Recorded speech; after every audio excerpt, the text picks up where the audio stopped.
Ethan Cole lived a simple life on Earth. He worked at a small repair shop fixing broken machines and old transport bikes. His life was peaceful but boring. He never dreamed of space travel, aliens, or adventures. That was until he received a strange message one rainy afternoon. The message came from a legal office on Luna Station 12, a human colony on the moon. The voice in the message was cold and clear. "Mr. Ethan Cole, your uncle Dr. Marcus Cole has passed away. You're his only living heir. You must travel to Luna Station 12 for the reading of his will. Travel expenses are already covered." Ethan sat on his old couch, stunned. His uncle Marcus was a famous scientist and explorer. He traveled the stars, met alien leaders, and was even part of the Galactic Peace Council. But Ethan hadn't seen him in years. They were family, yes, but distant. Still, the thought of inheritance pulled at him. Packed a small bag, took the shuttle to the moon, and entered the cold silver halls of Luna Station 12. The legal office was bright and filled with high-tech devices. A robot assistant guided Ethan to a glass room where a hologram of his uncle appeared. "Hello, Ethan," the hologram said with a warm smile. "If you are watching this, it means I've left this world. Don't be sad. I've lived a full life. And now, everything I built belongs to you." Ethan blinked. "Everything." The lawyer, a quiet man with sharp glasses, nodded. "You now own Dr. Martsu." Ethan's mouth opened, but no words came out. The lawyer explained everything years ago. Dr. Marcus had made peace treaties with two powerful alien races. To build trust, he agreed to a tradition, a marriage bond. Of marrying himself, he named his Arethanes, the future bondholder. These marriages were not romantic by force. They were ceremonial, part of ancient laws. But according to galactic rules, Ethan could not reject them without breaking peace between three species. "Congratulations," the lawyer said, handing him a glowing ring. "You are now a multi-species noble." Ethan sat down, confused and tired. That night, he stayed at his uncle's moon estate. It was beautiful, with glass walls showing stars and quiet music playing. But Ethan couldn't sleep. Carell stood outside on the balcony, staring at the stars. She saw Ethan and nodded. "I did not expect a human so soft-looking," she said. Ethan raised an eyebrow. "And I didn't expect a wife with a sword." Carell smirked. "You may be weaker, but there is fire in you. That matters more." Uma appeared behind them, her voice soft. "Your uncle chose well. He believed in you." Ethan looked at both of them. "Why me? I'm just a mechanic from Earth." Luma smiled kindly. "That may be so. But peace is built not by the powerful, but by those who care." The next morning, Ethan met the ship his uncle left him, the Silver Whisper. It wasn't just a ship. It was a masterpiece. Silver body, curved wings, and a voice-activated AI named Iris. "Welcome, Captain Ethan," the ship greeted him. "You are now the legal owner and commander of this vessel." Carell and Luma stood beside him. They looked serious now. "Your uncle was working on something big," Carell said. "He made enemies, powerful ones. He hid something. On this ship," Luma added, "something that could change many worlds." Ethan looked at the ship, then at his unexpected wives. "Looks like my quiet life is over," he muttered. Carell handed him a data pad. "You're part of something bigger now. Will you run or rise?" Ethan took a deep breath. He stepped aboard the Silver Whisper. "I don't know what's coming," he said, "but I'm not running." Ethan Cole had never imagined that his life would change so fast. Just 2 days ago, he was fixing engines on Earth. Now, he stood inside a beautiful starship, 2 alien wives, and a talking ship waiting for his command. The Silver Whisper was amazing. Its walls glowed softly, and the floor felt warm under his feet. The ship's voice, Iris, spoke again. "Captain Ethan, I suggest you check the bridge. There are messages waiting from your uncle." Carell stepped forward. "Yes, my people fought them. They are dangerous. They destroy, then steal." Luma nodded. "They attacked my planet's outer colonies, quietly, like shadows. Your uncle was the only one who saw the full picture. Ethan felt the weight of his uncle's plans. He wasn't just given money and a ship, he was given a mission. Later, Ethan walked through the ship alone. Everything looked clean, advanced, and silent. He touched the walls. The ship responded with light. It was built with love and care, his uncle's final gift. He walked into the dining room. To his surprise, Corell was there, training with a heavy staff.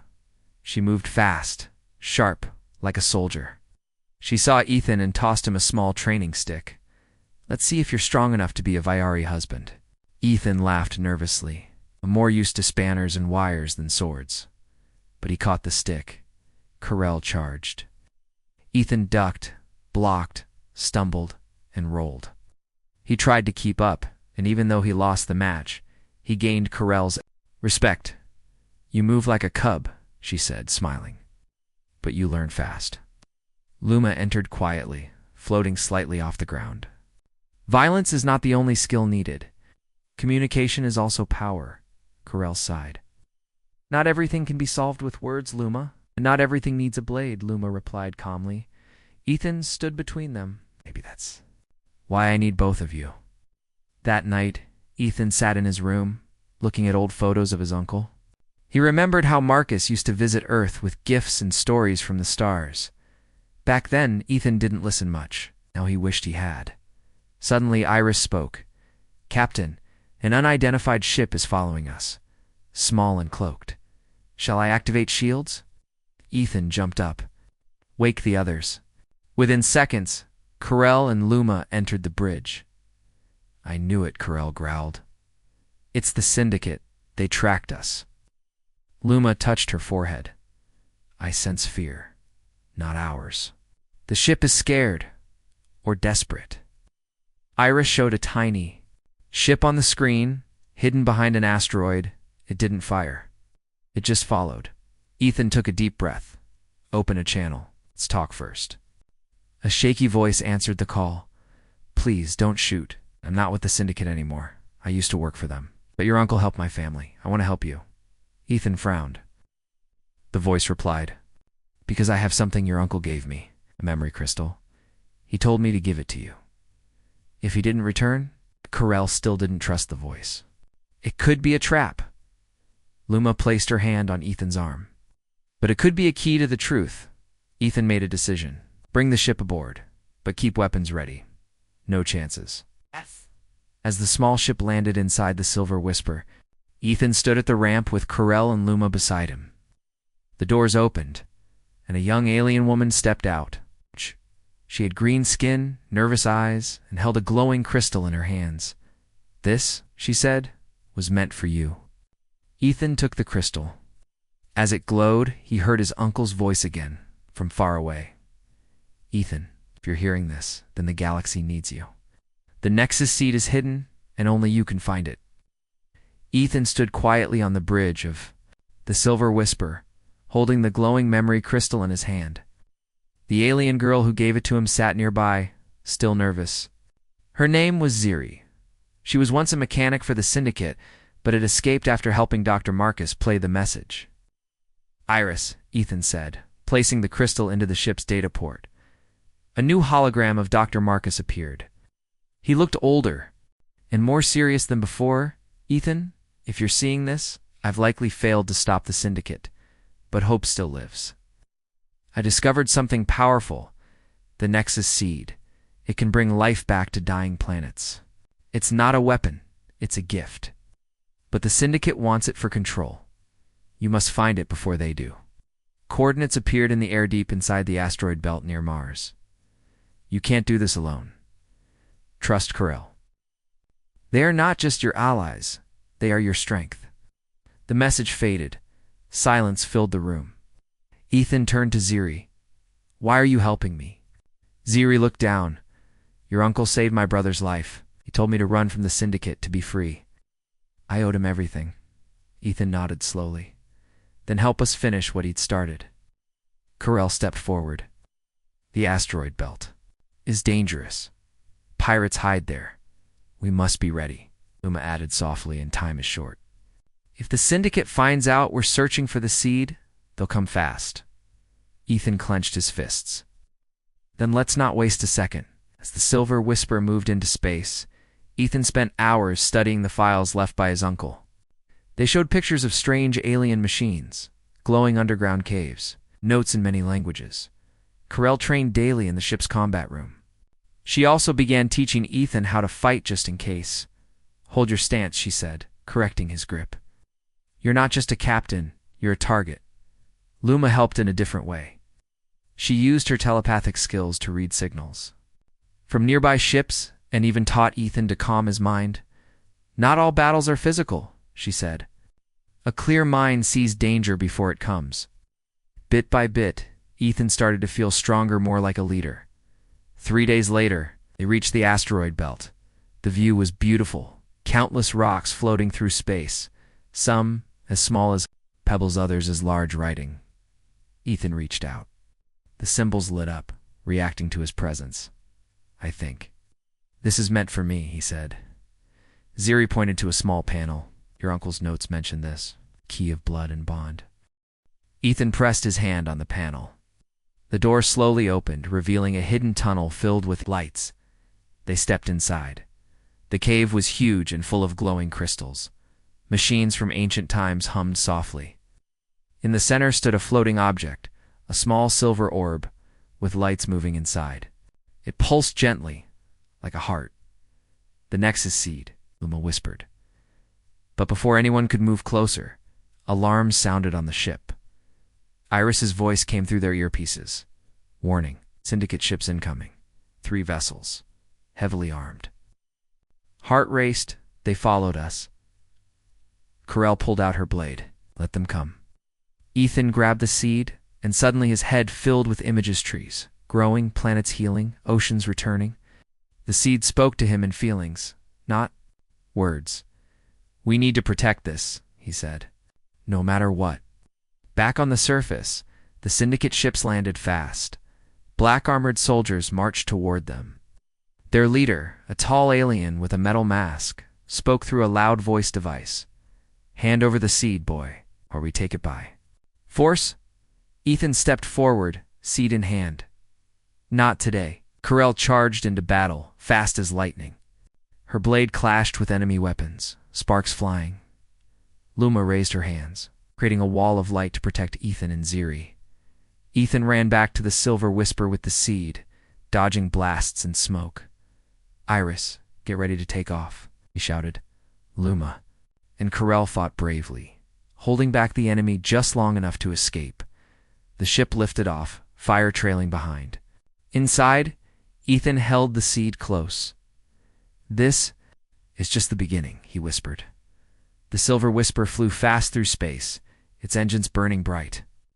Ethan sat in the captain's chair, breathing heavily. He still held the Nexus seed in his hands. It pulsed with a gentle light, but his heart beat like a drum. Carell and Luma entered the bridge. Both tired but alive. "They were fast," Carell said, wiping a cut from her arm. "But not fast enough." Luma sat down quietly. "Barely escaped." Ziri, sitting by the side panel, looked worried. "They will come again. The Syndicate never gives up. So now that you have the seed, they will chase you across the stars." Ethan looked at all of them. "Then we need a plan. We can't just keep running." Carell crossed her arms. "We should strike first. Fight them. Show them we're not weak." But Luma shook her head. "More war won't bring peace. Need allies. We need to unite the smaller worlds, the ones your uncle helped." Ethan thought deeply. He knew Carell was brave and strong. He knew Luma was wise and kind. Both were right in their own way. "We need both strength and diplomacy," he said, "and we need it now." Back in his uncle's files, Ethan found a hidden list of contacts leaders from smaller alien worlds. People who had trusted Marcus Cole. There were messages marked urgent, secret, and danger. "These people believed in Uncle Marcus," Ethan said. "If we show them we have the seed and we want a group of role elders came forward." Their leader, Elder Harrowan, recognized the seed at once. "Dr. Marcus promised us help for our dying." "Rivers," he said. "And now his heir brings it." Ethan bowed. "I want to help, but I can't do it alone."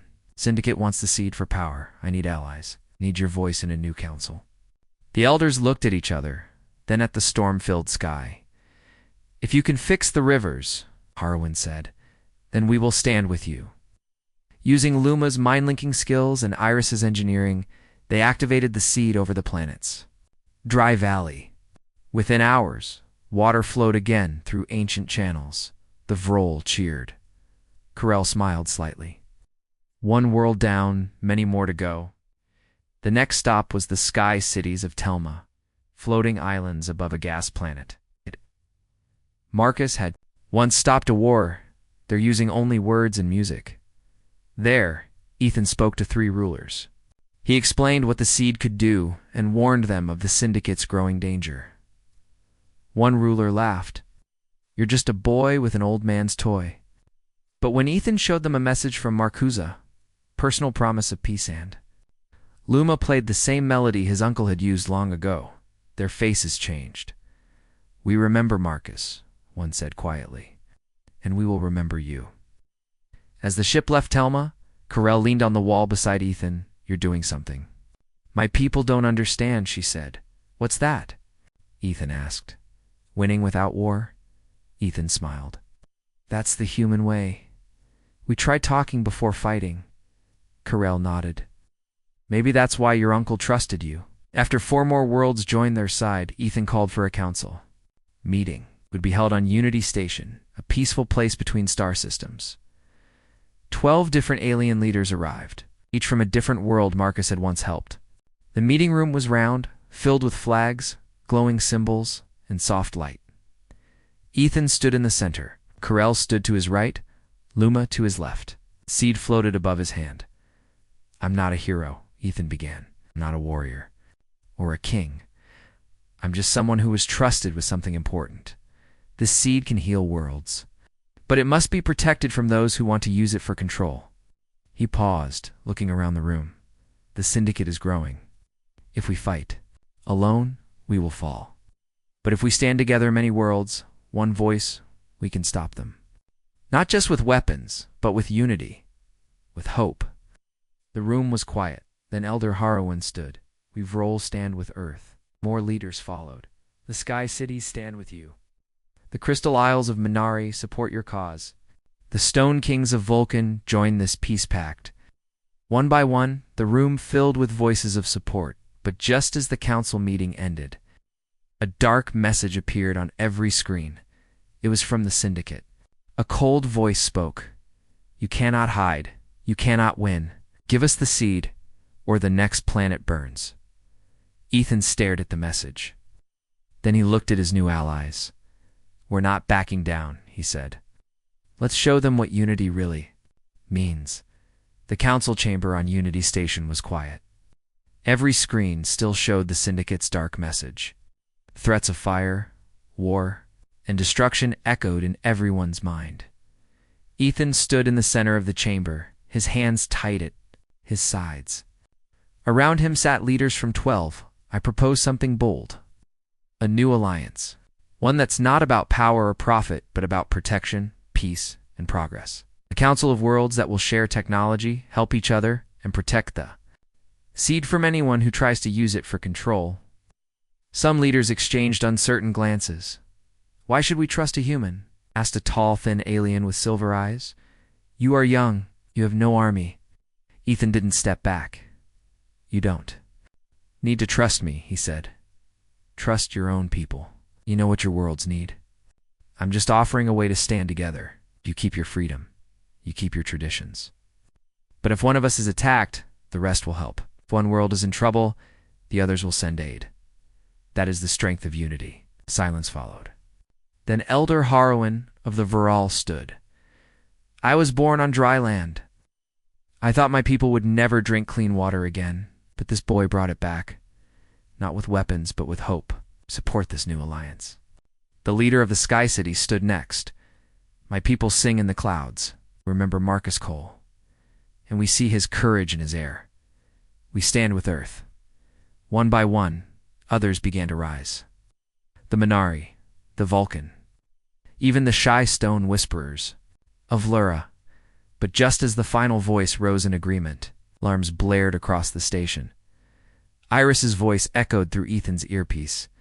"Captain Ethan, Syndicate fleet incoming. 4 warships. They've broken through the outer zone." Carell's eyes narrowed. They timed this perfectly. Cowards. Luma opened her glowing eyes. "They want to crush our hope before it grows." Ethan looked at the council. "You came here for peace. But now we must fight for that peace."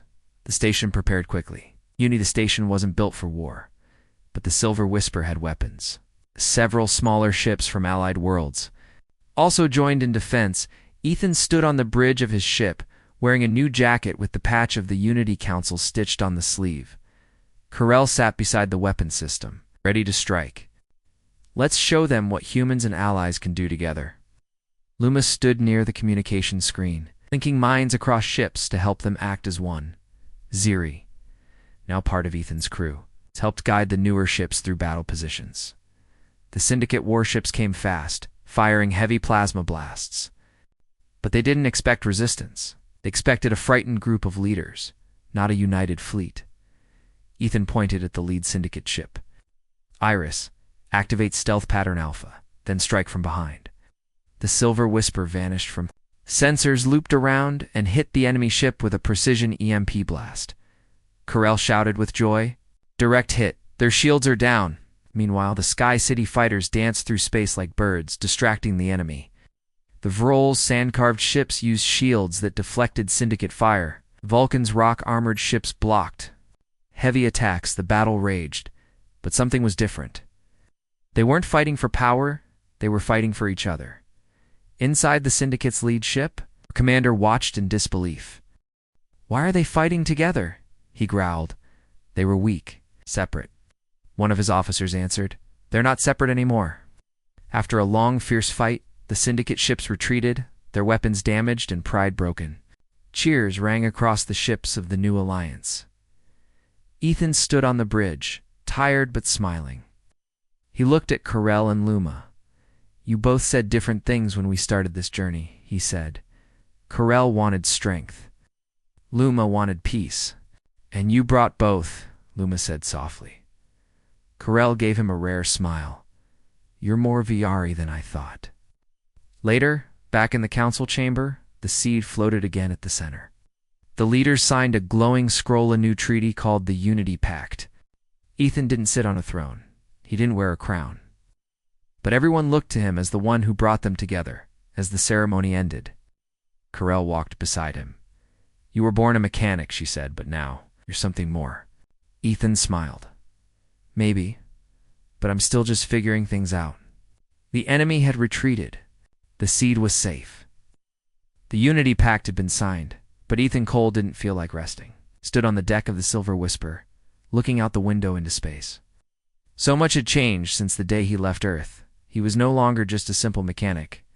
He was now a captain, a voice for peace, in the center of something far bigger than himself.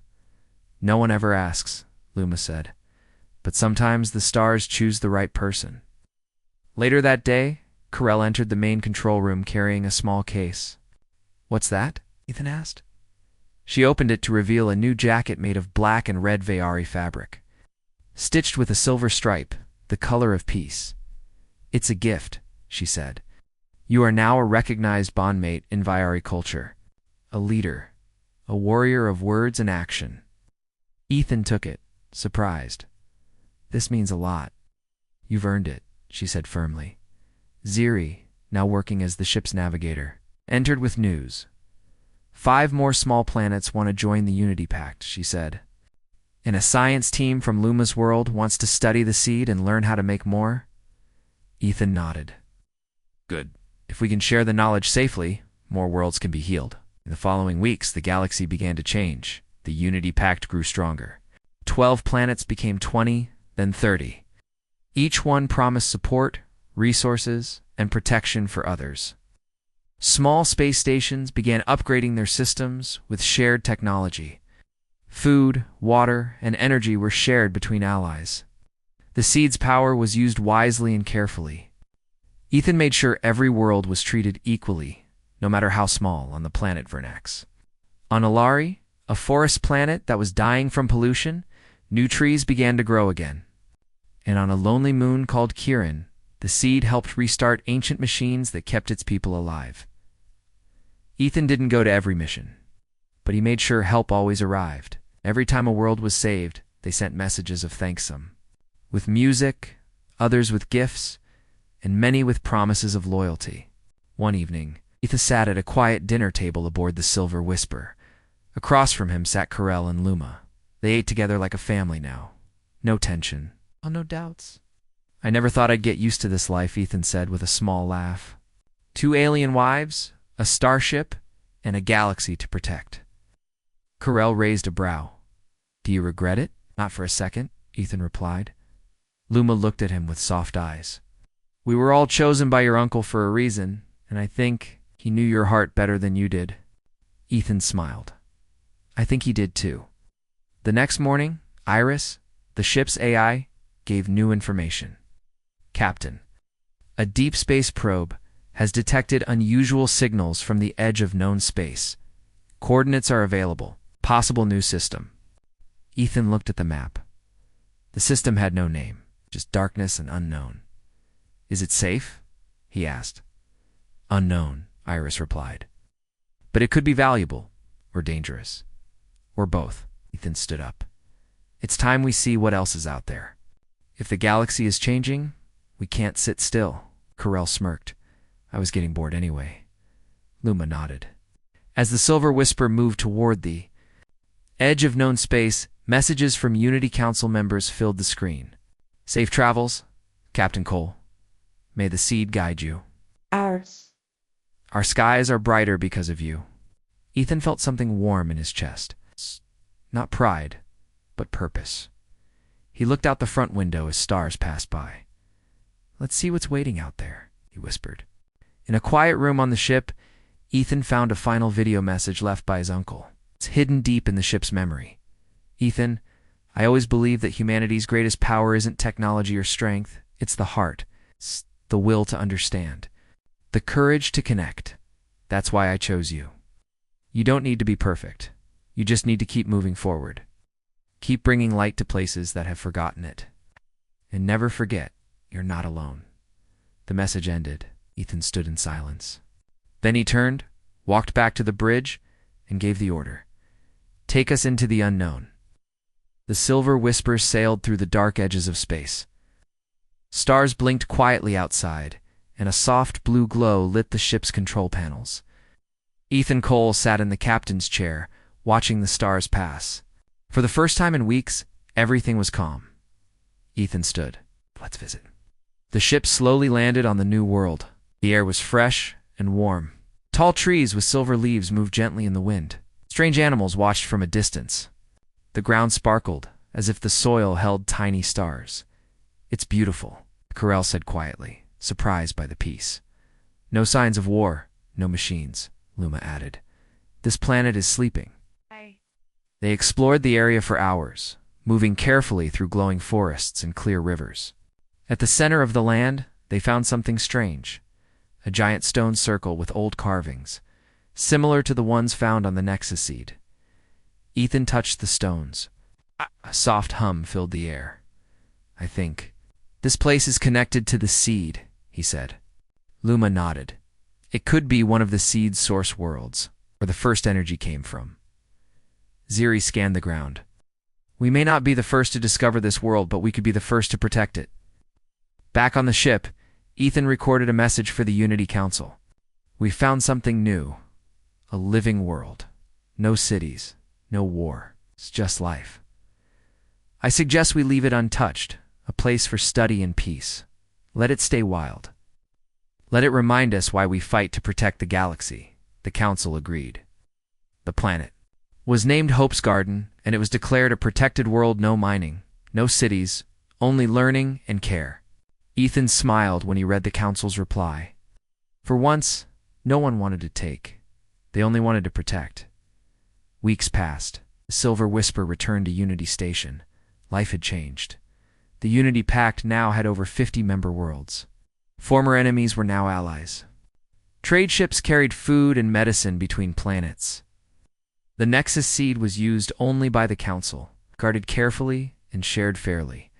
Ethan stood at a new building on the station, a large, open hall with glass walls and a view of the stars. Above the entrance, a name was written in glowing letters, the Marcus Cole Peace Institute inside. Students from many planets studied together, human, Vayari, Lyrian, and more. They learned science, diplomacy, history, and languages. They trained not to fight, but to lead. Ethan walked through the halls, smiling at the young faces. Some of them waved and called out his name. There's Captain Cole. He's the one who found the seed. He united the planets. Ethan stopped one student and asked, "What? Do you want to be when you grow up?" The child, a small Lyrian with purple eyes, smiled. "A builder. I want to make bridges between planets." Ethan laughed. "That's the best kind of job." Corell soon joined him, holding a mug of warm drink. "You still don't rest much," she said. Ethan smiled. "Too much to think about." She leaned on the railing beside him. "You've done more than most warriors ever will." "I just followed my uncle's path," Ethan said. "No," Corell replied. "You made your own." Later, Luma appeared. Her voice was soft, like the stars. "I've started building a new library, one that holds knowledge from every member world. It will take time, but it will be our memory." Ethan nodded. Good, the galaxy needs stories. One last surprise waited for Ethan. Iris, the ship's AI, played a final hidden message from Marcus Cole. This one was different, more personal. "Ethan, if you've come this far, I'm proud of you. I didn't leave you a treasure. I left you a seed of hope, of unity, of growth. And you've made it bloom. The galaxy is brighter now because you chose the hard path, the human way. Keep going and never forget. You were never meant to do it alone." Ethan wiped a tear from his cheek, and he walked out, found Corell and Luma, and smiled. "Ready for one more journey?" They both nodded. Double quotes always.